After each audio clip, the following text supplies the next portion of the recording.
Hi, I'm Tim Roble, and welcome to another episode of Adventure Athlete. Let's talk about progress on the Overland Humvee. So we can see, well, actually, why I'm right here, you can see that I fabbed up a frame slider. It's just kind of sitting there on this very useful stand. I'm going to come in off of the main frame with 2x2 by 250 and 3 areas, an A, B, and a C pillar. And that will tie that rock rail, I'm calling that, in. And that will be the mounting inside for the roll cage. I think I spoke about that on the last video. But we're going to come down here and basically going to cut a hole in the floor big enough to weld a good bead around. And then that will go back. The runners will go back and tie into the frame this way. Wow, I'm super excited about the project. I didn't get to put the time I wanted to put into it last week. Had a small little leak up on top of Oscar Mike, and I had a small little leak on top of my adventure truck.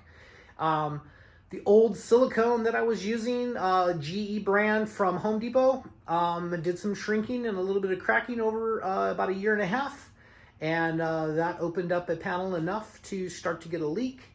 So for that, while we're talking about that, the things that I've learned, lessons learned, is I use the Sikaflex 291. And I will only be using that on this project. There will be no silicone in this.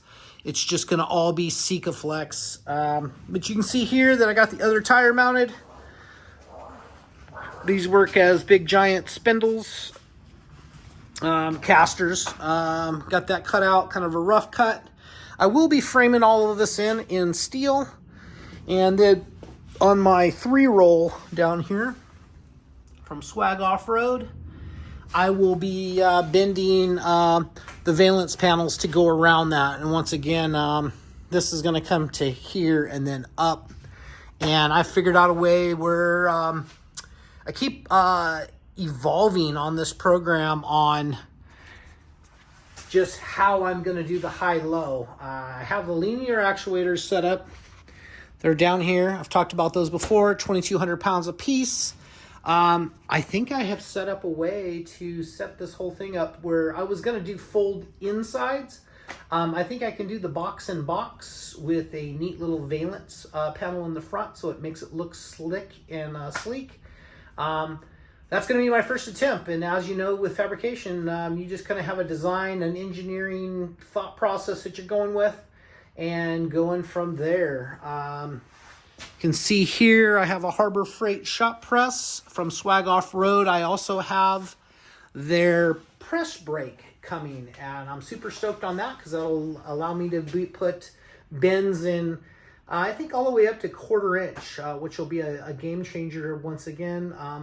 You know, I sold off the shop thinking I wasn't going to do anything but just maybe some basic fab. So now rebuying some of these products, I really have the time to put into getting the right stuff and really doing a nice shopping job of finding what really works. So the Swag Off-Road heavy duty plate brake going on the Harbor Freight 20-ton press.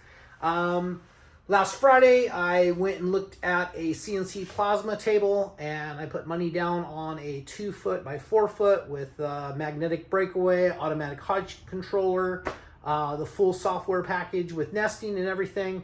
And that here out of the Inland Empire from a local shop is creating this table with a plasma that'll cut 1.25 inches, which I find crazy. I don't ever cut over 1/2 inch being a off-road car fabricator.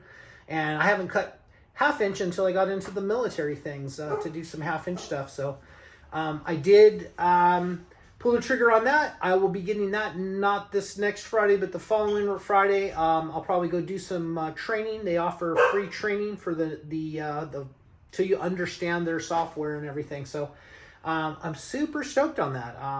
So a little plasma table and this press brake, I'll probably be good for a long while.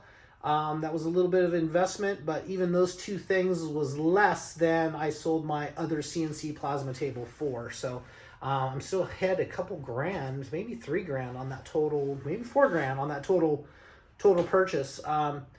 I'm super stoked. I can't wait to get to making some machined parts again.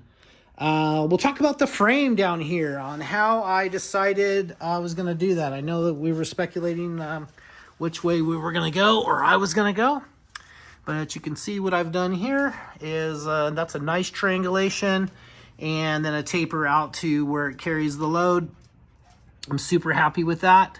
The Humvee frames must be galvanized. There's some sizzling and popping and stuff when I'm welding to the frame.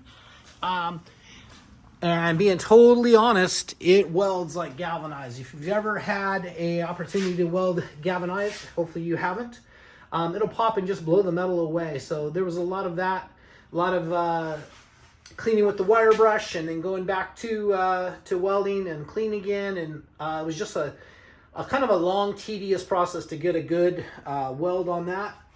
I do have some plates set up here that's going to plate all of that in, so that looks like it's going to be one cool piece, and I think I will finish, grind, and sand it so it just looks like a solid piece there. But that's all 188 wall. I'm tying into 250. I probably should have did 250, but that big slab of 188 is more than enough to support the rest of this back of the truck.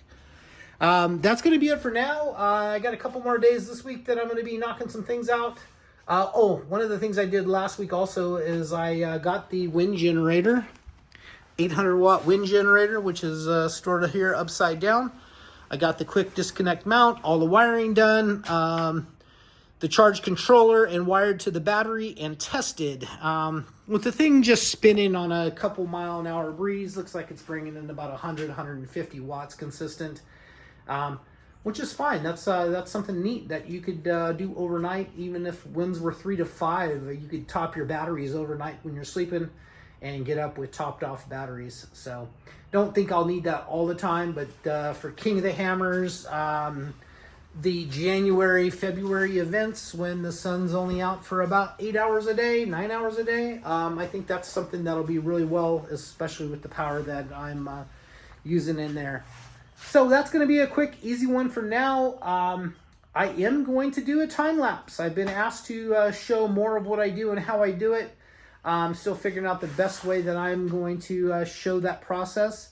I'm really decent with picking up this iPhone and doing a one take. We'll see how this goes with the GoPro. If you want to see some footage like that, please hit me up down below. Let me know what's going on. If you would take the time to like and subscribe, trying to grow the channel, trying to bring you guys great content for the Expedition Overland Adventure truck, out camping, and what it takes to fabricate this stuff to go out and make it live off-road.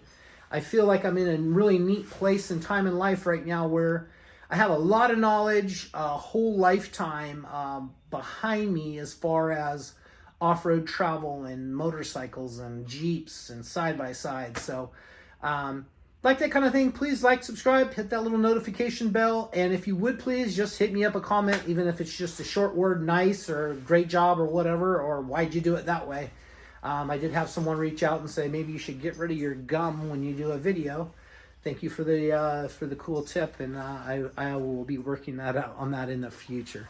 That's going to be it for now. I'm Tim Roble. I appreciate each and every one of you guys so much for watching this video. Thank you so much, and I'll catch you here next time.